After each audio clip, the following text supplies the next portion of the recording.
అందరికీ నమస్కారం. ముంబైలోని చారిత్రాత్మకమైన స్మారక కట్టడం గేట్వే ఆఫ్ ఇండియా. 100 ఏళ్ల చరిత్ర కలిగిన ఈ కట్టడం చరిత్రలో జరిగిన ఎన్నో సంఘటనలకి ప్రత్యక్ష సాక్ష్యం. బ్రిటన్ రాజు ఈ దేశంలో అడుగుపెట్టడానికి, అదేవిధంగా 1948లో బ్రిటిషర్లు ఈ దేశాన్ని విడిచి వెళ్ళడానికి కూడా ఈ ప్రాంతమే సాక్ష్యం. ముంబైలోని ఈ గేట్వే ఆఫ్ ఇండియా ఇది ఉండే ఈ ప్రదేశం వచ్చేసి అప్పట్లో అపోలో బందర్ పోర్ట్ అనేసి పిలిచేవాళ్ళు. 1911లో కింగ్ జార్జ్ ఫిఫ్త్ ఆయన భార్య అయిన క్వీన్ మేరీ బ్రిటిష్ సామ్రాజ్య రాజు రాణిగా బాధ్యతలు చేపట్టిన తర్వాత భారతదేశం సందర్శించారు. అంతేకాదు భారతదేశాన్ని సందర్శించిన తొలి రాజదంపతులు కూడా వీళ్ళే. వాళ్ళు ముంబైలో అడుగుపెట్టినందుకు గుర్తుగా ఈ గేట్వే ఆఫ్ ఇండియాని నిర్మించారు. అంటే 1911 మార్చి 31న గేట్వే ఆఫ్ ఇండియాని నిర్మాణానికి శంకుస్థాపన అయితే చేశారు. కానీ బ్రిటన్ రాజవంశంలోని ఆ దంపతులు ఇద్దరు కూడా భారతదేశానికి వచ్చినప్పటికీ ఈ నిర్మాణం జరగలేదు. కానీ దానికి బదులుగా కార్డ్బోర్డ్తో ఒక మోడల్ని అక్కడ ఉంచారు. ఈ నిర్మాణానికి సంబంధించిన నమూనాని రావ్ బహదూర్ యశ్వంతరావు హరిశ్చంద్ర దేశాయ్ ఒక రాయితో దీన్ని రూపొందించారు. 1914లో గేట్వే ఆఫ్ ఇండియా చివరి నమూనాని స్కాటిష్ ఆర్కిటెక్ట్ జార్జ్ విట్టెట్ అనే ఆయన రూపొందించారు. 1924లో గేట్వే ఆఫ్ ఇండియా నిర్మాణం పూర్తయింది. యశ్వంతరావు గారు నిర్మించిన ఫస్ట్ నిర్మాణాన్ని, ఆ చిన్న నిర్మాణాన్ని ఇప్పటికీ కూడా ముంబైలో ఆయన వారసులు భద్రపరుచున్నారు. ఇక్కడ పిక్చర్లో కనపడుతోంది అదేనమాట. బ్రిటిష్ గవర్నర్లు, అదేవిధంగా వైస్రాయ్లు, ఇతర ప్రముఖులు అందరూ కూడా భారతదేశానికి వచ్చినప్పుడు ఆహ్వానించడానికి, వేడుకలు జరపడానికి ఈ గేట్వే ఆఫ్ ఇండియా ఒక వేదికగా ఉండేది. ఇది 1915లో మహాత్మా గాంధీ సౌత్ ఆఫ్రికా నుంచి భారతదేశానికి తిరిగి వచ్చినప్పుడు ఈ అపోలో బందర్లోనే అడుగుపెట్టారు.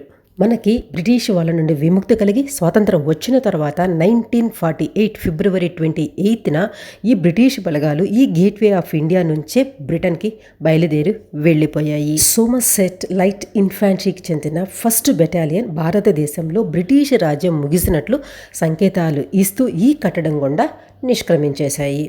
అప్పుడు కెప్టెన్ కింగ్కి చెందిన రెజిమెంటల్ పతాకాలను కిందకు దించి ఇండియాకు సెల్యూట్ చేస్తూ భారతదేశంలో సేవలందించిన చివరి బ్రిటిషన్ బెటాలియన్గా బాంబే నుంచి నిష్క్రమిస్తున్నట్లు ఆ పెరేడ్ కూడా నిర్వహించారు.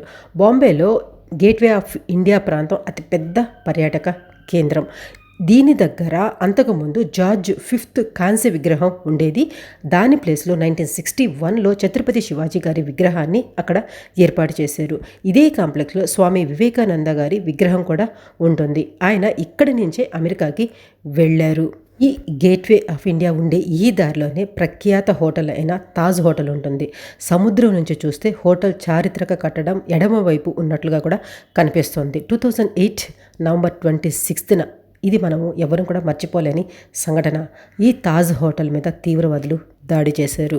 ఈ తాజ్ హోటల్ని జంషెడ్జీ టాటా గారు నిర్మించారు. చాలామంది అనుకుంటారు ఈ గేట్వే ఆఫ్ ఇండియాకి ఎదురుగా ఈ తాజ్ హోటల్ని నిర్మించారు అని అనుకుంటారు. కానీ 1903 డిసెంబర్ 16నే ఈ హోటల్ ప్రారంభమైంది. ఇండియన్ నేవీ ప్రతి సంవత్సరం కూడా డిసెంబర్ 4న నేవీ డేని, ఈ ఉత్సవాలను కూడా ఈ గేట్వే ఆఫ్ ఇండియా వద్ద నిర్వహిస్తుంటారు. ఇదండి గేట్వే ఆఫ్ ఇండియా చరిత్ర.